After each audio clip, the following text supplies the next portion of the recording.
আমি যখন হলে যাই, আমি যাও না, আমার এত পরিমাণে নার্ভাস এবং এত পরিমাণে লজ্জা লাগে যে আমার কাছে শুধু আমি আমার নিজের ভুলটাই দেখতে পাই।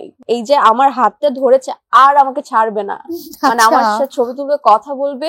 আচ্ছা মন্দির, এমন কখনো হয়েছে যে তোমার সিনেমা একদম সুপার ডুপার হিট, হাউসফুল, কিন্তু তুমি সিনেমা হলে গিয়েছো, তোমাকে কেউ চিনছে না, এটাই মন্দিরা, এটাই নাকি, কিন্তু তোমাকে পেছনে সবাই খুব হাততালি দিচ্ছে, হ্যাঁ খুব ভালো অ্যাক্টিং করেছে, খুব ভালো এটা খুব সেটা, কিন্তু তুমি সামনেই দাঁড়িয়ে আছো, কিন্তু তোমাকে চিনছে না, এরকম হয়েছে কখনো?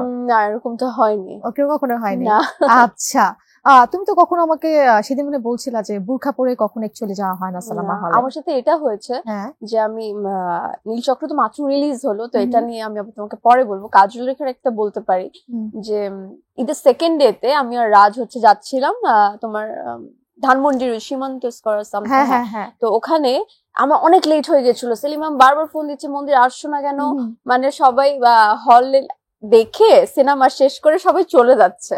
তো আমরা যে লিফটে উঠবো, জাস্ট লিফটটা খুললো, সবাই বের হচ্ছে, ওটা তো শপিং মল প্লাস হচ্ছে সিনেপ্লেক্স, তো সবাই যে বের হয়েছে আমরা দাঁড়িয়ে আছি, আর আমরা যে উপরে যাব, তো ওখান থেকে যে ভদ্র মহিলারা বেরিয়েছেন আর সবাই এই যে আমার হাতটা ধরেছে আর আমাকে ছাড়বে না, মানে আমার সাথে ছবি তুলবে, কথা বলবে, কিন্তু তখন মানে রাজ কোন রকম আমাকে ওদের কাছ থেকে সরিয়ে যে প্লিজ প্লিজ আমাদের অলরেডি আই এম লেট, তো আমাদেরকে একটু ছাড়েন। ব্যাপারটা আমার সাথে এরকম হয়েছে যে উপর অব্দিও যায়নি, নিচ থেকে আমাকে ধরে বেঁধে রেখেছে, যেতে দেবে না। আচ্ছা, নিজের অভিনীত এমন কোন দৃশ্য, যখন মানে তুমি যেসব সিনেমায় কাজ করেছো, এমন কোন দৃশ্য দেখে কখনো মানে হাসি পেয়েছে, হাসি আটকে রাখতে পারছো না, যে খুব হাসি পাচ্ছে, যে ঠিক আছে, মানে নিজের মানে অ্যাক্টিং দেখে নিজে খুব হাসছো, এরকম হয়েছে কখনো? আমার অ্যাক্টিং দেখে আমি তো নিজে দেখতেই পারি না। কেন দেখতে পারি না? আমি যখন হলে যাই, আমি যাও না, আমার এত পরিমাণে নার্ভাস এবং এত পরিমাণে লজ্জা লাগে যে আমার কাছে শুধু আমি আমার নিজের ভুলটাই দেখতে পাই, কোনো কিছু ঠিক আমি দেখতে পাই না। আমার কাছে মনে হয় যে এটা আরো ভালো করতে পারতাম, এখানে আরো সুন্দর এক্সপ্রেশন দিতে পারতাম, এই ডায়লগটা আরো ভালো বলতে পারতাম। আমার কাছে মনে হচ্ছে যে আমি যেভাবে দেখছি সবাই সেভাবে দেখছে, সবাই মনে আমাকে জাজ করছে। আমার কাছে সারাক্ষণ এরকম মাথায় ঘুরতে থাকে। মানে নিজেকে নিজের কাছে 10-এ কত নাম্বার দেবে মন্দিরা? 0। তুমি সবসময় এখানে ওকে 0 কেন 0?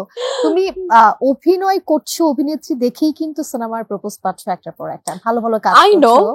আই নো, এই ডিরেক্টররা অনেক ভালো, দর্শকরা অনেক, সবাই ভালো, যে সবাই আমাকে পছন্দ করছে। আচ্ছা, তাহলে কবে আমরা দেখবো মন্দিরা 10-এ অ্যাকচুয়ালি 8 দিয়েছে কিংবা 7 দিয়েছে কিংবা 9 দিয়েছে? নিজের প্রশংসা এভাবে আসলে করা যায় না। এক্স্যাক্টলি। আচ্ছা, কাপড়ের টেনশন আছে সলিউশন, চাকা অল ইন ওয়ান, চাকা অল ইন ওয়ান। কাপড় ধোয়ার একটাই সলিউশন, চাকা অল ইন ওয়ান।